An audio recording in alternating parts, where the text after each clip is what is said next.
Film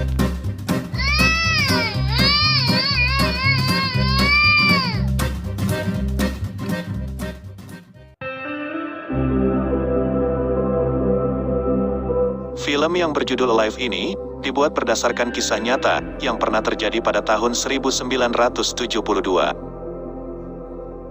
Film ini mengisahkan asal-usul berdirinya patung salib di pegunungan Andes.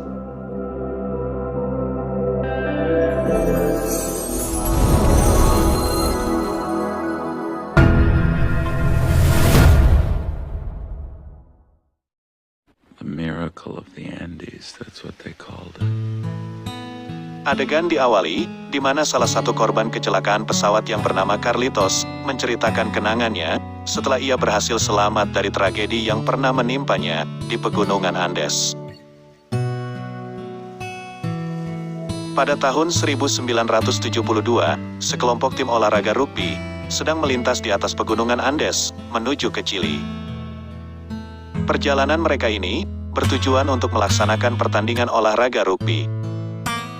Suasana di dalam pesawat saat itu sangat ramai dan ceria oleh para pemain rugby serta jajaran tim itu. Mereka terlihat senang, sebelum pada akhirnya pesawat yang mereka tumpangi mengalami turbulensi akibat cuaca buruk. Pesawat itu menukik tajam hingga ekor pesawat menghantam pegunungan dan menewaskan 6 anggota tim rugby itu. Sedangkan badan pesawat masih terus melaju, hingga pesawat itu berhenti akibat menghantam salju yang menahannya.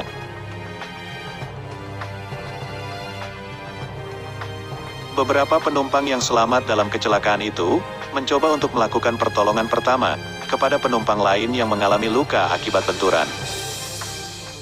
Mereka juga membuat ruangan di badan pesawat, membuat selimut dari kulit kursi, dan mulai memikirkan cara bertahan hingga bantuan datang.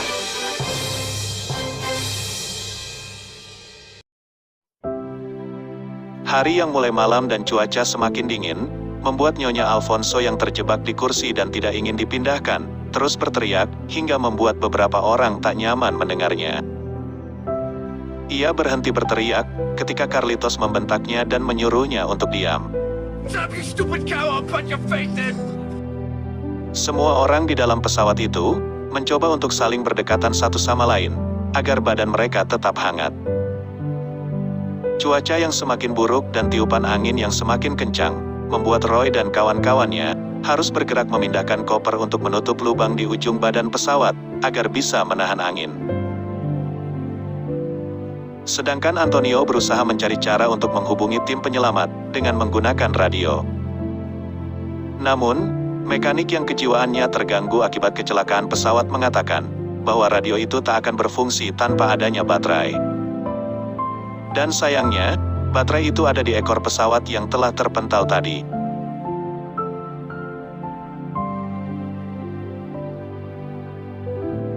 Singkat cerita, di keesokan harinya, beberapa orang sedang menguburkan korban tewas yang terus bertambah.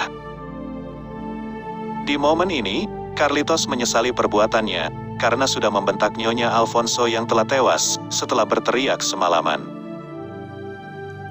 Di sisi lain, mereka tidak memiliki persediaan makanan lainnya, selain beberapa potong coklat, 4 botol anggur cap orang tua, dan 9 bungkus biskuit. Di sini Antonio berpikir keras, agar dapat membuat 27 orang yang tersisa, bertahan dengan makanan itu, hingga tim penyelamat tiba. Maka dari itu, ia mulai membagi dengan setutup botol anggur, dan 1 potongan coklat untuk masing-masing orang. Beberapa saat kemudian, mereka mendengar suara helikopter penyelamat yang sedang melintas. Namun karena cuaca yang masih buruk, membuat jarak pandang mereka terganggu. Sehingga, mustahil bagi tim penyelamat mengetahui keberadaan mereka. Malam pun kembali tiba.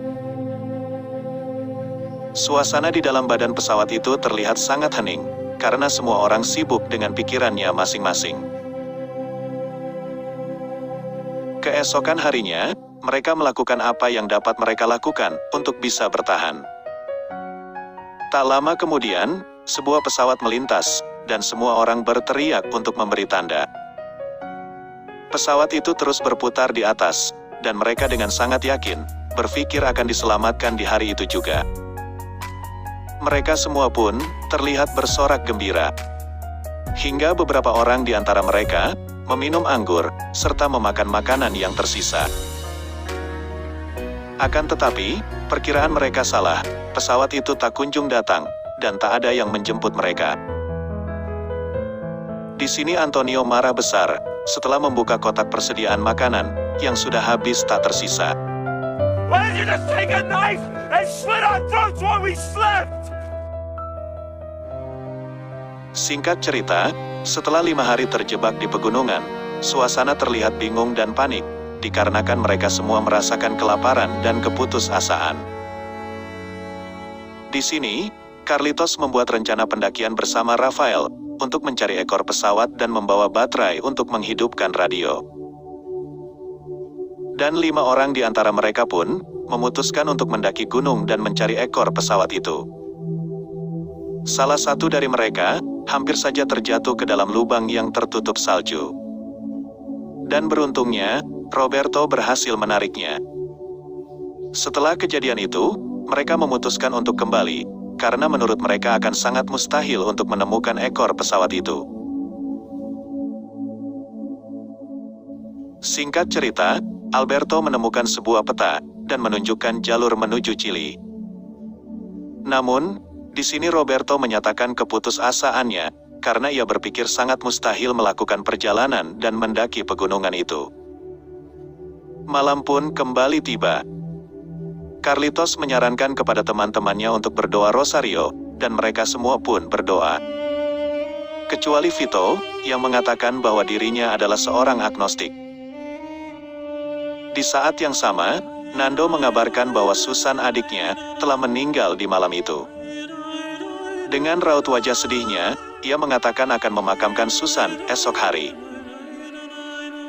Di hari ke-9, salah satu dari mereka menemukan sebuah radio kecil, dan langsung memberikannya kepada Antonio. Namun Antonio harus menerima kenyataan pahit, ketika ia mendapat informasi dari radio itu, bahwa pencarian mereka dihentikan. Selang beberapa waktu, Nando menyatakan sarannya untuk memakan mayat, dan mencoba pendakian untuk mencari bantuan. Namun semua orang di sana, menolak saran Nando, kecuali Roberto.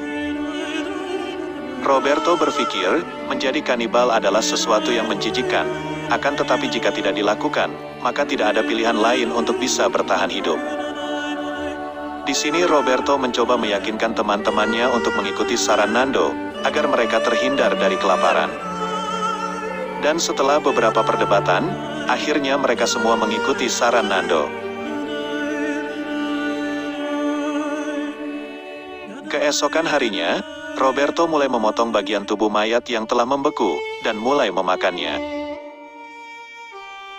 Lalu semua orang di sana, mengikuti apa yang dilakukan Roberto.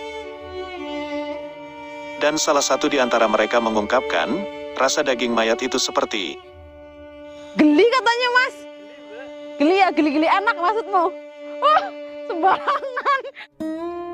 Setelah makan, beberapa di antara mereka mulai berangkat untuk mencari ekor pesawat, dan membawa baterai untuk menghidupkan sebuah transmitor. Perjalanan berat mereka lalui, hingga pada akhirnya, mereka menemukan beberapa bagian sayap pesawat itu yang terjatuh. Kemudian, mereka kembali ke kelompoknya, dan mengabarkan bahwa ekor pesawat belum ditemukan. Di malam harinya, sesuatu terjadi kepada mereka yang tengah beristirahat. Tiba-tiba saja, longsoran salju menerjang badan pesawat, dan mengakibatkan 8 orang tewas di tempat.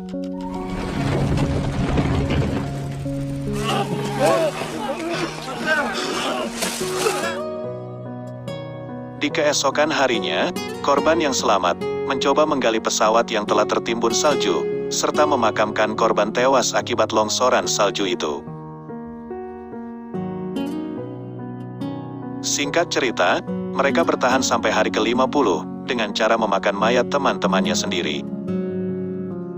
Setelah itu, Nando dan kedua temannya, memulai pendakian kesekian kalinya untuk mencari ekor pesawat.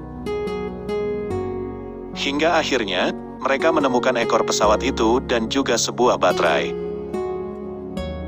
Akan tetapi, di sini Roy gagal menyambungkan baterai dengan radio. Mereka pun memutuskan untuk kembali ke kelompoknya, dan mulai memikirkan rencana berikutnya. Di hari ke-61, beberapa orang di sana kejiwaannya mulai terganggu. Dan hal tersebut, membuat Nando memutuskan untuk melakukan pendakian menuju Chili. Singkat cerita, Nando, Roberto dan Tintin berangkat mendaki menuju Chili di hari itu juga.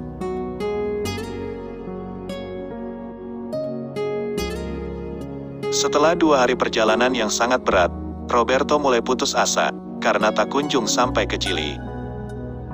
Dan di sini, Nando meyakinkan Roberto untuk terus melanjutkan perjalanannya.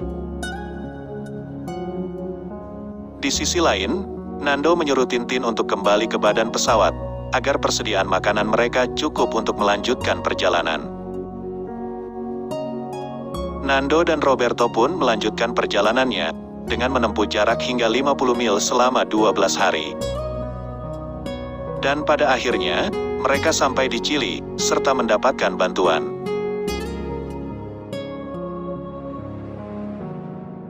Suara helikopter terdengar oleh mereka yang masih bertahan di pegunungan Andes. Mereka pun terlihat sangat bahagia, karena bantuan evakuasi telah datang.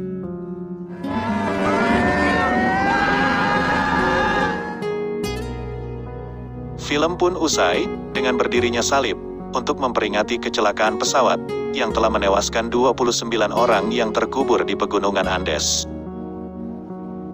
Sekian dan terima kasih.